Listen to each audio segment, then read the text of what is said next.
ایمان والو تم پر روزے فرض کیے گئے ہیں جیسے تم سے پہلے والوں پر فرض کیے گئے تھے۔ ماہ رمضان کے روزے ہر مسلمان عاقل و بالغ پر فرض کر دیے گئے ہیں۔ اللہ کے نبی صلی اللہ علیہ وسلم سے سوال کیا گیا، اخبرنی یا رسول اللہ عن الاسلام، اللہ کے رسول صلی اللہ علیہ وسلم بتائیے کہ اسلام کسے کہتے ہیں، اسلام کا کیا مطلب ہے؟ ایک آدمی مسلمان ہونے کے بعد سیئات اعمالنا من يهده الله فلا مضل له ومن يضلل فلا هادي له واشهد ان لا اله الا الله وحده لا شريك له واشهد ان محمدا عبده ورسوله ارسله بالحق بشيرا ونذيرا اما بعد فان خير الحديث كتاب الله وخير الهدي هدي محمد صلى الله عليه وسلم وشر الأمور محدثاتها وكل محدثة بدعة وكل بدعة ضلالة وكل ضلالة في النار۔ أعوذ بالله من الشيطان الرجيم، بسم الله الرحمن الرحيم۔ شهر رمضان الذي أنزل فيه القرآن هدى للناس وبينات من الهدى والفرقان فمن شهد منكم الشهر فليصم ومن كان مريضا أو على سفر فعدة من أيام أخر يريد الله بكم اليسر ولا يريد بكم العسر ولتكملوا العدة ولتكبروا الله على ما هداكم ولعلكم تشكرون۔ حضرات، خطبہ مسنونہ کے بعد میں نے آپ حضرات کے آگے سورہ بقرہ کی آیت نمبر 185 تلاوت کی ہے۔ اس آیت کریمہ میں اللہ رب العالمین نے ارشاد فرمایا، شہر رمضان الذی انزل فیہ القرآن، رمضان کا مہینہ وہ مہینہ ہے جس میں قرآن مجید کو نازل کیا گیا۔ ماہ رمضان میں اللہ رب العالمین نے اپنے کلام مجید جو آخری آسمانی کتاب ہے قرآن مجید کو اللہ رب العالمین نے نازل کیا، اتارا اس کو۔ اس کا مطلب یہ نہیں ہے کہ پورا قرآن بیک وقت اللہ رب العالمین نے اتارا نازل کیا، ایسا نہیں ہے، بلکہ یہ قرآن مجید ساتویں آسمان میں لوح محفوظ میں تھا۔ لوح کہتے ہیں عربی زبان میں تختی کو۔ ایک محفوظ تختی میں اللہ رب العالمین نے قرآن مجید کو رکھا تھا، محفوظ کیا تھا اس کو۔ آج دیکھ لیجئے چپ، آج دیکھ لیجئے سیڑھی تختی کی شکل میں، سمندر کو کوزے میں بھرنا جسے کہتے ہیں، یہ مثال پوری صادق آتی ہے، وہ چپ میں اور پھر وہ سیڑھی میں، فلاں میں فلاں میں۔ اللہ رب العالمین نے قرآن مجید کو لوح محفوظ میں رکھا تھا، پھر اللہ رب العالمین نے لوح محفوظ سے آسمانی دنیا پر بیت العزہ کہا جاتا ہے، عزت کا گھر، اللہ رب العالمین نے اس پورے قرآن مجید کو بیت العزہ پہ اتارا، وہاں محفوظ فرمایا، وہاں اتارا۔ پھر اللہ رب العالمین نے رمضان شریف کے مہینے میں 21ویں رات تھی، پیر کا دن تھا، جبریل امین کو محمد الرسول اللہ صلی اللہ علیہ وسلم کی خدمت میں بھیجا غار حرا میں۔ نبی کریم صلی اللہ علیہ وسلم کی سیرت مبارکہ، نبی کریم صلی اللہ علیہ وسلم کی حیات طیبہ، آپ کی زندگی سے پیر کا بڑا تعلق ہے۔ اللہ کے نبی صلی اللہ علیہ وسلم کی پیدائش پیر کو ہوئی۔ نبی کریم صلی اللہ علیہ وسلم نبی و رسول بنائے گئے پیر کو۔ نبی کریم صلی اللہ علیہ وسلم نے ہجرت فرمائی پیر کو۔ نبی کریم صلی اللہ علیہ وسلم کی وفات ہوئی پیر کو۔ میرے بھائیوں، اللہ کے نبی صلی اللہ علیہ وسلم غار حرا میں تھے۔ پہلی آیات کریمہ جو نازل ہوئیں 5، اقرأ بسم ربک الذی خلق، یہ 5 آیات کریمہ ماہ رمضان میں نازل ہوئی ہیں۔ اللہ رب العالمین نے فرمایا شہر رمضان الذی انزل فیہ القرآن، رمضان کا مہینہ وہ ہے جس میں اللہ رب العالمین نے قرآن مجید کو نازل کیا۔ ھدی للناس، یہ بڑی بابرکت کتاب ہے، یہ بڑی عظیم کتاب ہے۔ یہ وہ کتاب ہے جس نے تاریکی کو، اندھیرے کو، ظلم و ستم کو، بربریت کو، دنیا کی ساری خرابیوں کو اللہ رب العالمین نے دور کر کے پوری روئے زمین کو روشن کر دیا، منور کر دیا۔ غلط عقائد سے، غلط رسوم و رواج سے، ظلم بربریت سے، ظلم سفاکی سے اللہ سبحانہ و تعالیٰ نے اس کتاب کو انسانی زندگی کے لیے دستور، رہنما، ضابطۂ حیات بنا کر کے بھیجا۔ ھدی للناس وبینات من الھدی والفرقان، یہ وہ کتاب ہے جو حق و باطل کے درمیان میں فرق کر دیتی ہے، صحیح کیا ہے، غلط کیا ہے، حق کیا ہے، باطل کیا ہے۔ یہ کتاب دونوں کے درمیان میں لکیر کھینچ دیتی ہے کہ حق ہے اور یہ باطل ہے۔ فمن شہد منکم الشہر فلیصم، جو بھی رمضان کے مہینے میں اپنے گاؤں میں، اپنے شہر میں حاضر رہے، موجود رہے، اس کو چاہیے کہ وہ روزہ رکھے۔ بھائیوں، رمضان بہت جلد ہم پر سایہ فگن ہونے والا ہے، بہت جلد ہم ماہ رمضان میں داخل ہونے والے ہیں۔ وہ مہینہ جو مبارک ہے، برکتوں والا ہے، وہ مہینہ جس کی بڑی فضیلت ہے، جس میں ساری انسانیت کی، سارے مسلمانوں کی تربیت جس کے اندر ہوتی ہے۔ یہ ایک مہینہ ہمارے لیے ٹریننگ کا ہے، یہ ایک مہینہ تربیت کا ہے کہ مسلمان کی زندگی کیسی ہونی چاہیے۔ ایک مہینے میں ہماری تربیت کی جاتی ہے تاکہ بقیہ 11 مہینوں میں اسی انداز میں ہم زندگی گزاریں۔ اللہ تعالیٰ فرماتے ہیں یا ایھا الذین آمنوا کتب علیکم الصیام کما کتب علی الذین من قبلکم لعلکم تتقون، ایمان والو تم پر روزے فرض کیے گئے ہیں جیسے تم سے پہلے والوں پر فرض کیے گئے تھے۔ ماہ رمضان کے روزے ہر مسلمان عاقل و بالغ پر فرض کر دیے گئے ہیں۔ اللہ کے نبی صلی اللہ علیہ وسلم سے سوال کیا گیا اخبرنی یا رسول اللہ عن الاسلام، اللہ کے رسول صلی اللہ علیہ وسلم بتائیے کہ اسلام کسے کہتے ہیں، اسلام کا کیا مطلب ہے، ایک آدمی مسلمان ہونے کے بعد اس پر کیا ذمہ داریاں عائد ہوتی ہیں، آپ بتائیے۔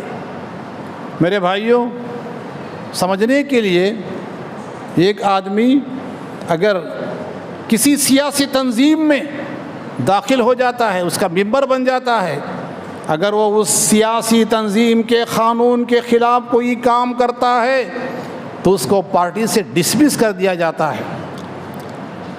اصول ہیں، ضابطے ہیں اسلام کے، 5 اصول ہیں، 5 ستون ہیں، اس چوکھٹے میں رہنا چاہیے، 4 دیواری میں رہنا چاہیے، اس کو پورا کرنا چاہیے۔ من مانی جو چاہے سو کرو، مسلمان کا مسلمان۔ رات میں میاں بیوی کے جھگڑے ہو گئے، شوہر نے کہا طلاق طلاق طلاق طلاق، ہر دن طلاق طلاق طلاق، صبح بیوی کی بیوی، شوہر کا شوہر۔ اسلام کے خلاف کتنی حرکتیں، اسلام کے خلاف کتنی ساری اسلام کے خلاف ہم کام کرتے ہیں، پھر سمجھتے ہیں کہ ہمارے اسلام پہ کوئی حرف نہیں آیا۔ ایسا نہیں چلے گا۔ اللہ کے نبی صلی اللہ علیہ وسلم نے فرمایا بنی الاسلام علی 5 شہادت اللہ الہ الا اللہ وان محمد رسول اللہ۔ اسلام کی بنیاد 5 چیزوں پر ہے۔ سب سے پہلے اللہ کی ایک ہونے کی شہادت، اس کی عبادت میں، اس کی ذات میں، اس کی صفات میں کوئی شریک نہیں، تنہا وہی اکیلا حقیقی معبود ہے۔ حضرت محمد صلی اللہ علیہ وسلم ہمارے رسول ہیں، پیغمبر ہیں۔ عبادت اللہ کی، اطاعت جناب محمد الرسول اللہ صلی اللہ علیہ وسلم۔ وَإِقَامِ الصَّلَاةِ وَإِيتَاءِ الزَّكَاةِ وَالْحَجِّ وَصَوْمِ رمضان، اللہ نے مال دیا، زکوٰۃ دیں، اللہ سبحانہ و تعالیٰ نے طاقت دی تو حج کریں اور پھر رمضان کے روزے رکھیں۔ توحید، نماز، رمضان، زکوٰۃ، حج اور ماہ رمضان کے روزے۔ اللہ تعالیٰ فرماتے ہیں کہ اے ایمان والو، تم پر روزے فرض کیے گئے ہیں جیسے تم سے پہلے والوں پر فرض کیے گئے تھے۔ انسان کو جب یہ بات بتائی جاتی ہے کہ روزے صرف تم پر نہیں بلکہ تم سے پہلے والے لوگوں نے بھی روزہ رکھا تھا، تو تب انسان سوچتا ہے پہلے والوں نے رکھا ہے تو ہم بھی رکھیں گے۔ جب انہوں نے رکھا ہے تو اس میں کوئی مشقت، کوئی تکلیف نہیں ہوگی۔ اللہ تعالیٰ آخر فرماتے ہیں لعلکم تتقون، یاد رکھو روزہ رکھنے کا مقصد ہے ہماری قربانی دینے کا، نماز پڑھنے کا، روزہ رکھنے کا، اس کا کوئی نہ کوئی مقصد ہے، یوں ہی نہیں ہے، یوں ہی روزہ نہیں رکھا جاتا۔ اللہ لعلکم تتقون، تاکہ تمہارے اندر اللہ کا ڈر، اللہ کا خوف، برائی سے بچنے، اللہ کے منع کردہ کاموں سے احتراز، اجتناب کرنے، پرہیز کرنے کی عادت تمہارے اندر پیدا ہو جائے۔ میرے بھائیوں، اللہ تعالیٰ جو فرماتے ہیں کہ روزہ اس لیے رکھا جا رہا ہے تم کو کہ تمہارے اندر تقویٰ آ جائے، اللہ کا خوف پیدا ہو جائے۔ دیکھیے ایک آدمی روزہ رکھتا ہے، آپ بتائیے ایک روزے دار جب روزہ رکھتا ہے، پیاس لگتی ہے، بھوک لگتی ہے، پریشان ہے، ابھی سورج کے غروب ہونے کو گھنٹہ 2 گھنٹے ہیں، تڑپتا ہے آدمی۔ کیا کبھی روزے دار تنہائی میں، چہار دیواری میں، اکیلے میں کچھ کھائے پیے گا؟ نہیں کھائے گا، نہیں پیے گا۔ کیوں؟ اس لیے کہ اس کے دل میں، اس کے دل و دماغ میں یہ عقیدہ ہے کہ اگر میں کھا لوں تو اللہ دیکھے گا، اگر میں پیوں تو اللہ دیکھے گا، اللہ دیکھ رہا ہے، میں اللہ کی نظر میں ہوں، اللہ سبحانہ و تعالیٰ مجھے دیکھ رہا ہے۔ نہیں کھاتا، نہیں پیتا۔ اسی طرح اللہ رب العالمین ہماری تربیت فرماتا ہے، اللہ تعالیٰ ہمیں ٹریننگ دیتا ہے کہ جیسے تم ماہ رمضان میں کھانے پینے سے پرہیز کرتے ہو، حلال چیز کھانا حلال ہے، پینا حلال ہے، روزے کی حالت میں نہیں کھاتے، نہیں پیتے، کیوں؟ میرا رب دیکھ رہا ہے، اگر میں نے کھا لیا ثواب سے محروم ہو جاؤں گا۔ اسی طرح اللہ رب العالمین ہمیں تربیت دیتا ہے کہ سال کے اور 11 مہینوں میں تمہارے دل و دماغ میں یہ بات ہونی چاہیے، اگر میں نے فلاں غلط کام کیا، اگر میں نے فلاں کو دھوکہ دیا، اگر میں نے فلاں کی چیز چوری کر لی، غبن کر لیا، زبان درازی کی، ظلم زیادتی کی، جھوٹ بول دیا، اللہ سن رہا ہے، اللہ دیکھ رہا ہے۔ تو یہ ٹریننگ ہے کہ جیسے رمضان کے مہینے میں اپنے آپ کو گناہوں سے بچاتے ہو، اسی طرح تم کو چاہیے کہ اور مہینوں میں بھی تم ایسے ہی رہو جیسے کہ تم روزے کی حالت میں رہتے ہوئے۔ تربیت ہے، اس سے تقویٰ پیدا ہوتا ہے۔ جناب محمد الرسول اللہ صلی اللہ علیہ وسلم ارشاد فرماتے ہیں من لم يدع قول الزور والعمل به فليس لله حاجة ان يدع طعامه وشرابه۔ بخاری مسلم کی حدیث ہے، اللہ کے نبی فرماتے ہیں صلی اللہ علیہ وسلم، جو روزہ رکھ کر کے روزے کی حالت میں جھوٹ بولنا نہ چھوڑے اور غلط کام کرنا نہ چھوڑے، اللہ رب العالمین کو اس بات کی کوئی ضرورت نہیں کہ وہ اپنا کھانا پینا چھوڑے۔ کیوں چھوڑے کھانا پینا؟ کیوں خواہ بیچارہ بھوکا رہتا ہے، ثواب بھی نہیں پاتا ہے، بھوکا رہتا ہے، اجر بھی نہیں پاتا ہے۔ میرے بھائیوں، رمضان کا مہینہ، اس مہینے کی ہم کو قدر کرنی چاہیے، روزے کی حفاظت کرنی چاہیے۔ جناب محمد الرسول اللہ صلی اللہ علیہ وسلم ارشاد فرمایا کم من صائم لیس من صیام الا الظمع وکم من قائم لیس من قیام الا السحر۔ کتنے روزے دار ایسے ہیں روزہ رکھتے ہیں پورا مہینہ، ثواب کیا لکھا جاتا ہے؟ دفتر میں نام اعمال میں فرشتے کیا لکھتے ہیں؟ لکھتے ہیں کہ یہ شخص صبح سے شام تک بھوکا رہا، بس۔ اور کتنے ایسے ہیں جو راتوں میں، شب قدر میں جگتے ہیں، تراویح کی نماز پڑھتے ہیں، دفتر میں لکھا جاتا ہے کہ یہ آدمی جاگ رہا تھا، بس اجر ثواب کچھ نہیں۔ کیوں؟ اس لیے کہ اس نے روزے کی حالت میں جن باتوں سے بچنا چاہیے تھا، روزہ رکھنے کے جو تقاضے تھے، اس نے اس کو پورا نہیں کیا ہے۔ میرے بھائیوں، آج دیکھیے روزے کی حالت میں ہمارے دن کیسے گزرتے ہیں، غور کیجئے، سوچئے۔ صبح سے شام تک، پہلے رمضان شروع ہونے کے بعد ماشاءاللہ ساری مسجدیں بھری ہوئی ہیں، جگہ نہیں ہے، پوری مسجد بھری۔ امام صاحب نے ذرا لمبی تراویح پڑھا دی، پہلے دن 2 صف غائب، تیسرے دن متولی صاحب دیکھتے ہیں مصلی نہیں ہے، امام صاحب، حافظ صاحب ذرا مختصر کر دیجئے، ذرا مصلی نہیں ہے۔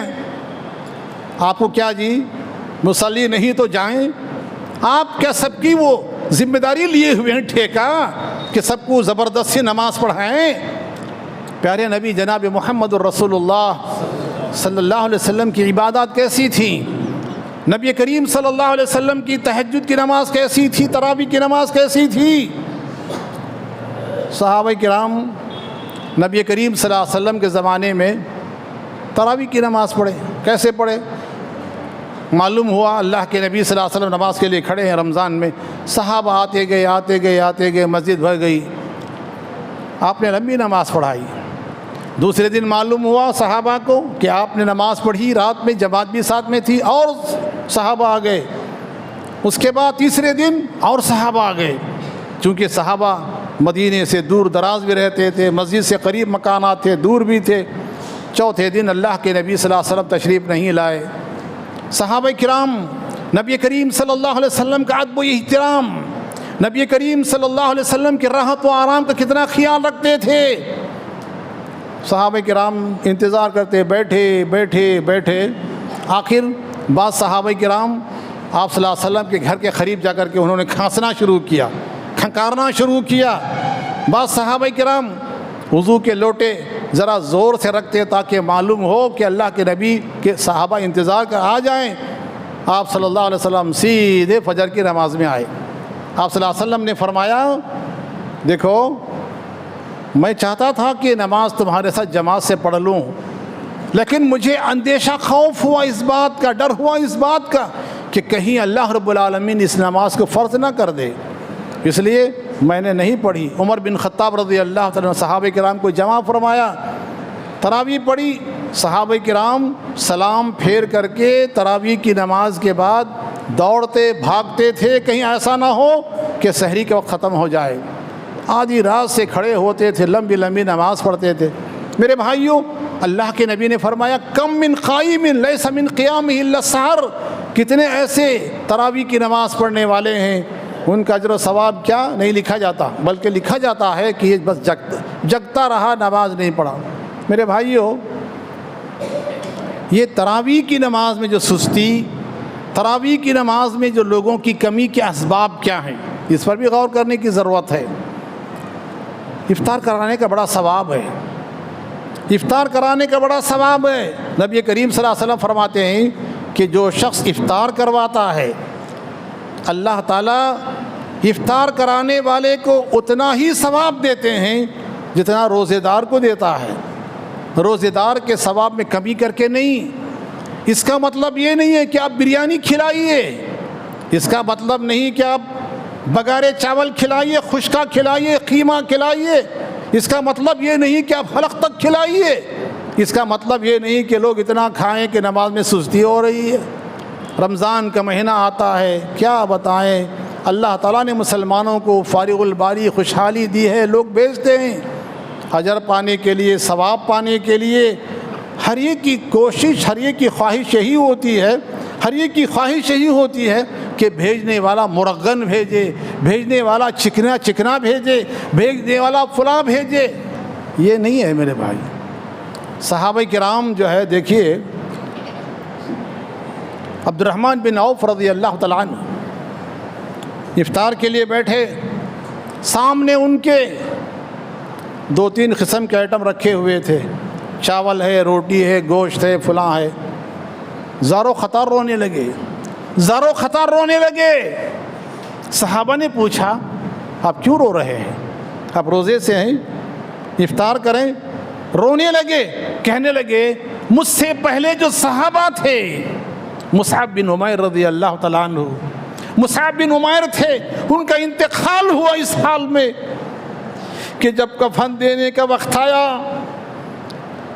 چہرہ چھپایا جاتا، پیر کھلتا تھا، پیر کو کفن سے چھپایا جاتا، سر کھلتا تھا۔ اللہ کو پیارے ہو گئے، پیٹ بھر کھانا نہ کھا سکے، جی بھر کے اپنی مرضی کے مطابق کھا نہ سکے، کفنانے کے موقع پر ان کو کفن نہیں ملا۔ آج یہ ساری نعمتیں ہمارے سامنے ہیں، مجھے ایسا لگتا ہے کہ شاید اللہ تعالیٰ ہماری نیکیوں کا اجر دنیا میں دے رہا ہے، ہم نے جو نیکیاں کی اس کا اجر دنیا میں دے رہا ہے۔ میرے جو ساتھی چلے گئے، دنیا کی نعمتیں ان کو نہیں ملیں، شاید اللہ تعالیٰ ان کو جنت میں کھلائے گا، اس کا اجر جنت میں ملے گا۔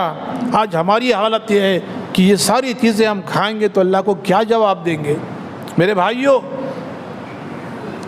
رمضان کا مہینہ آتا تھا، ہمارے بچپن میں رمضان کا مہینہ آتا تھا، سوکھی روٹیاں کھا کر، بھوکے رہ کر ہم محسوس کرتے تھے کہ بھوک غریبوں، مسکینوں، یتیموں کی حالت کیا ہوگی۔ جذبہ پیدا ہوتا تھا غریبوں، یتیموں، بیواؤں، مسکینوں پر صدقہ کرنے، خیرات کرنے، انہیں کھلانے پہنانے اور ان کی ضرورتوں کو پوری کرنے کا جذبہ پیدا ہوتا تھا۔ آج رمضان کے مہینے میں اتنا کھایا جا رہا ہے، اتنا کھلایا جا رہا ہے، اور ایسی ایسی چیزیں کھلائی جا رہی ہیں، کھائی جا رہی ہیں کہ جس سے انسانی صحت متاثر ہو رہی ہے، صحت پر اس کے غلط اثرات مرتب ہو رہے ہیں۔ آج صورتحال یہ ہے، غیر مسلم، بڑے بڑے شہروں کے غیر مسلم پوچھتے ہیں کہ وہ آپ کا مہینہ رمضان کا کب آیا، کب آئے گا، جبکہ آپ کے محلوں میں، آپ کی مسجدوں کے سامنے دسیوں قسم کے کھانے کی چیزیں، کبھی سموسے ہیں تو کبھی پراٹھے ہیں تو کبھی پھال ہے تو کبھی کباب ہیں، اور مختلف قسم کے وہ کیا لذیذ کھانے آپ کے ہاں بنتے ہیں۔ کسی غیر مسلم نے یہ نہیں کہا کہ وہ رمضان کا مہینہ کب آئے گا۔ جب آپ رات میں اللہ کے دربار میں کھڑے ہو کر کے عبادت کرتے ہیں، دعائیں کرتے ہیں، اپنے رب کو مناتے ہیں، وہ رمضان کب آئے گا؟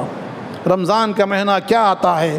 یہ رحمت کا مہینہ ہو کے نہیں رہا، بلکہ اس رمضان کے اس رحمت کے مہینے کو مسلمانوں نے اپنے اخلاق سے، اپنے کردار سے، اپنے اعمال سے انہوں نے اپنے لیے بھی اور دوسروں کے لیے زحمت بنا کے رکھ دیا ہے۔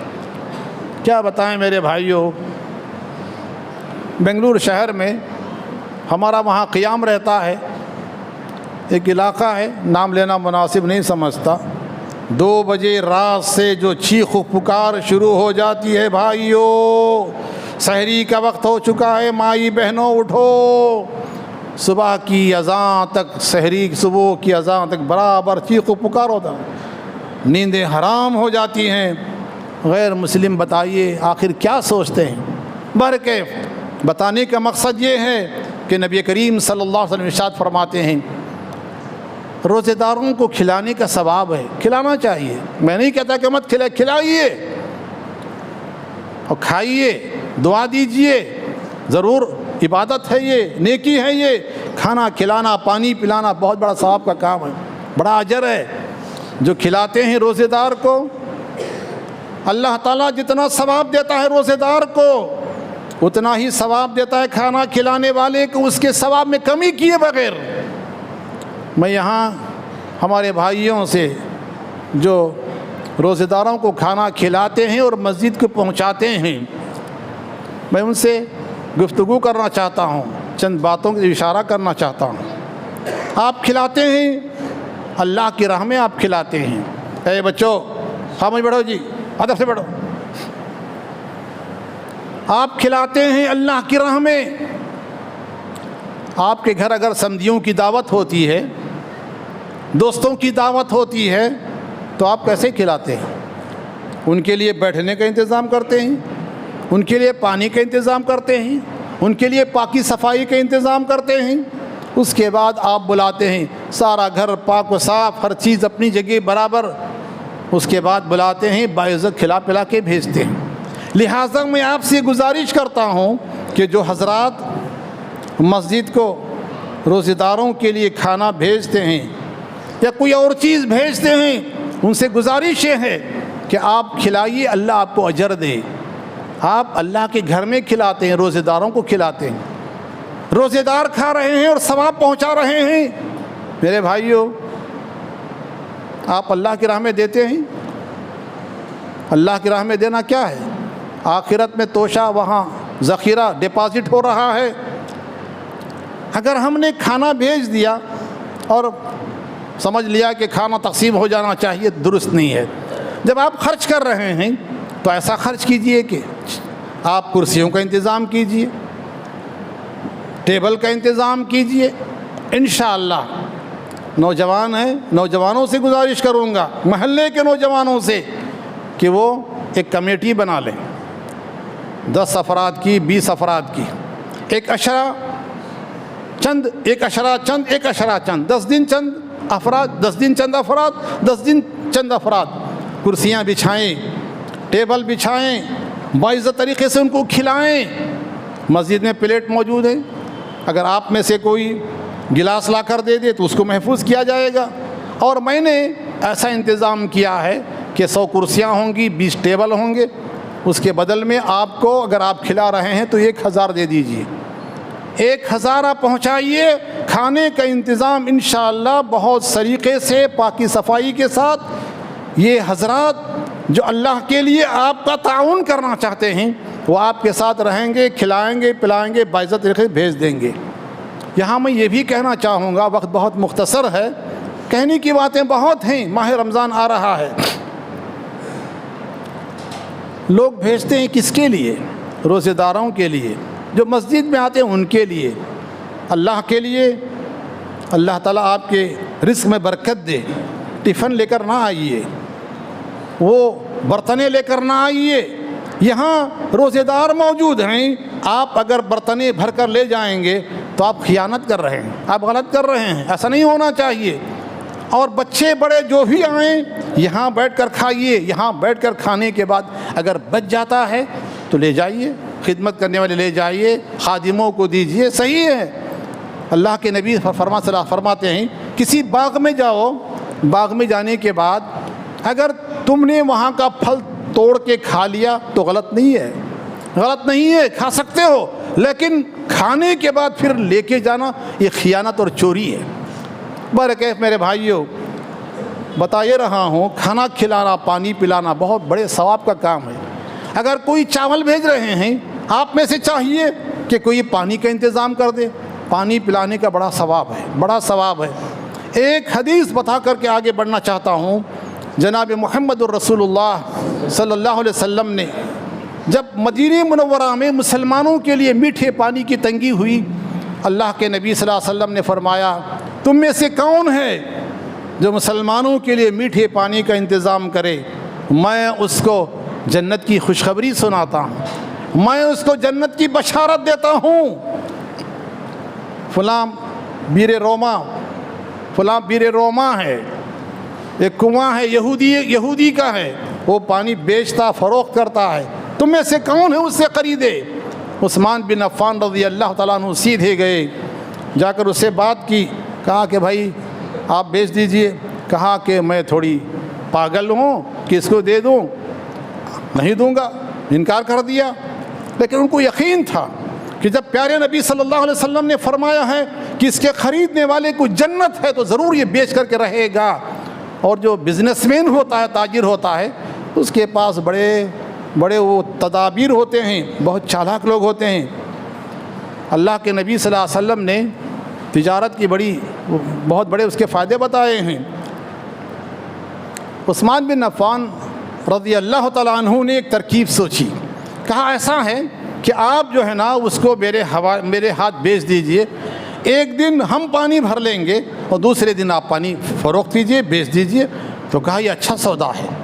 بات طے ہو گئی، 20,000 درہم میں اس کو خرید لیا. آ کر اللہ کے نبی صلی اللہ علیہ وسلم سے سوال کیا, اللہ کے نبی آپ نے فرمایا تھا کہ جو بیر روما کو خرید کر مسلمانوں کے لیے وقف کرے گا اس کے لیے جنت کی بشارت ہے. یہ لیجئے میں نے خرید لیا ہے. اللہ کے نبی صلی اللہ علیہ وسلم نے دعائیں دیں. پانی پلانے کا اجر, جو پانی پلاتا ہے اس کے لیے اجر ہے, جنت ہے.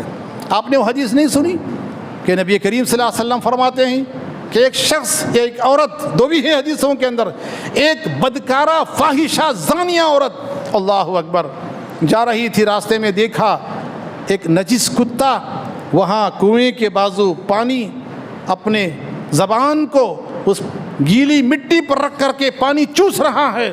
اس زانیہ عورت نے سوچا کہ جیسے مجھے پیاس لگی تھی اس کو بھی پیاس لگی ہے, کیوں نہ میں اس کو پانی پلاؤں. اس کے پاس پانی بھرنے کے لیے کچھ نہیں تھا. اس نے اپنا دوپٹہ موزے اتار کر کے پانی اٹھایا اور اس کے منہ میں ڈال کر کے اس کو پانی پلایا.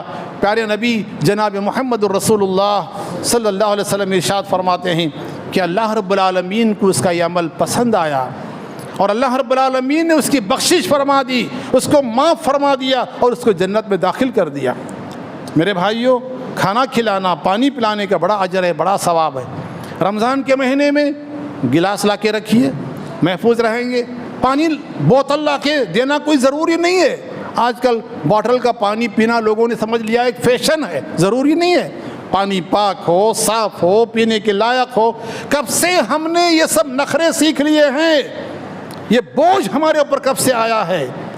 کل کی بات ہے, ہماری دعوت میں مدرسے کے پانی جو فلٹر کا تھا, وہ جو بوتلیں ختم کسی اللہ کے بندے نے پہنچا دیا تھا, ہم نے خریدا نہیں تھا. ہم نے وہ پانی پلانے کی کوشش کی. خواتین نے کہا کہ ہم یہ پانی نہیں پئیں گے. ہماری خواتین نے کہا کہ یہ فلٹر کا پانی ہے. کہا کہ نہیں, ہم کو بوتل چاہیے. آپ کے یہاں کیا نظم ہے, آپ کے یہاں کیا انتظام ہے, پانی کا تک کا آپ نے انتظام نہیں کیا. یہ سب کیا معاملہ ہے, کہاں سے آپ نے سیکھا ہے؟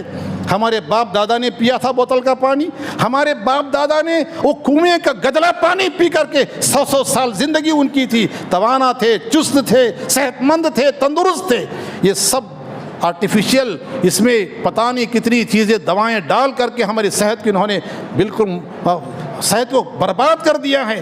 چاہتے ہیں, سمجھتے ہیں کہ ہماری شان کے لائق ہے کہ ہم بوتل کا پانی پیتے ہیں. افسوس کی بات ہے.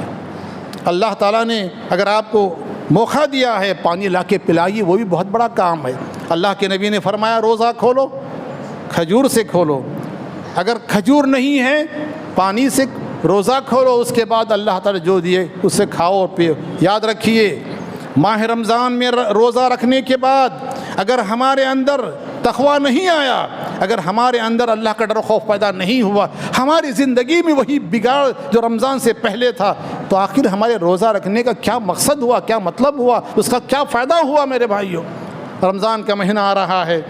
رمضان کا مہینہ میرے بھائیوں, مکمل رمضان ہم کو چاہیے کہ ہم روزے رکھ کر کے اس کی حفاظت کریں. روزوں کی, روزہ فرض ہے.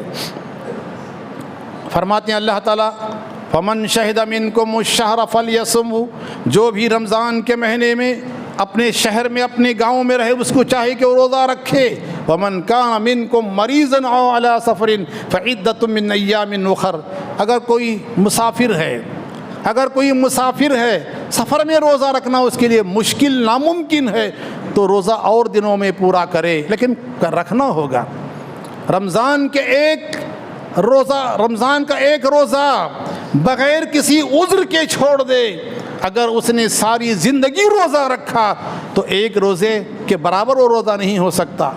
پیارے نبی صلی اللہ علیہ وسلم سے کسی نے سوال کیا, دلنی یا رسول اللہ علی عمل اذا عملتہ يدخل الجنہ یبعدنی عن النار. اللہ کے نبی صلی اللہ علیہ وسلم, مجھے کوئی ایسا کام بتائیے کہ اس کے کرنے سے اللہ تعالیٰ مجھے جنت میں داخل کرے اور جہنم سے دور کر دے. اللہ کے نبی نے فرمایا علیک بالصیام, روزہ رکھو. روزہ تم کو چاہیے کہ روزہ رکھیں. اس نے سوچا یہ تو روزہ تو ہم رکھتے ہی ہیں, کوئی معمولی چیز ہے. پھر سوال کیا, آپ نے فرمایا علیک بالصیام, روزہ رکھو. پھر سوال کیا، آپ نے فرمایا روزہ رکھو۔ ایک آدمی ماہ رمضان میں روزہ رکھتا ہے، ایک دن کا روزہ رکھتا ہے، اللہ تعالیٰ اس کو 70 سال تک جہنم کی آگ سے دور کر دیتا ہے۔ رمضان کے مہینے میں روزہ رکھیے، روزوں کی حفاظت کیجیے، رمضان کے مہینے میں تراویح پڑھیے، اپنے آنت کو ذرا خالی رکھیے، اتنا کھائیے جس سے آدمی زندہ رہے، اتنا نہیں کھانا چاہیے کہ آدمی نماز میں کھڑا ہوا ہے اور ڈکارے لے رہا ہے دائیں اور بائیں، اور لوگ بھی کہتے ہیں کہ مولانا ہم جو ہے سحری کر کے آتے ہیں، برائے مہربانی آپ سجدہ لمبا نہ کیجیے۔ سجدہ لمبا نہیں ہونا چاہیے، امام کو چاہیے کہ سجدہ مختصر کرے، کہ لوگ رہتے ہیں کھائے پیے ہوئے لمبا کریں گے تکلیف بھی ہوگی، ایسا بھی نہیں، لیکن اتنا بھی نہیں کہ ہم سجدہ بھی نہ کر سکیں، اور ایسا بھی نہیں کھانا چاہیے کہ اس سے ہماری نماز میں سستی پیدا ہو رہی ہے، ڈکار لے رہے ہیں تو دائیں والوں کو مشکل، ڈکار لے بائیں والوں کو مشکل۔ یہ کیا آپ نے رمضان کے مہینے کو کھانے پینے کا مہینہ بنا کر کے رکھا ہے؟ رمضان جب ختم ہو جاتا ہے ایسا نہیں ہونا چاہیے کہ ہمارا وزن بڑھ جائے، ایسا نہیں ہونا چاہیے۔ ہم کو چاہیے کہ ہم رمضان کی جو رحمتیں برکتیں اس سے پوری طرح فائدہ اٹھائیں۔ اللہ تعالیٰ فرماتے ہیں وَمَنْ كَانَ مِنْكُمْ مَرِيضًا أَوْ عَلَىٰ سَفَرٍ فَعِدَّةٌ مِّنْ أَيَّامٍ أُخَرَ۔ تم میں سے جو بیمار ہو، کیسے بیمار؟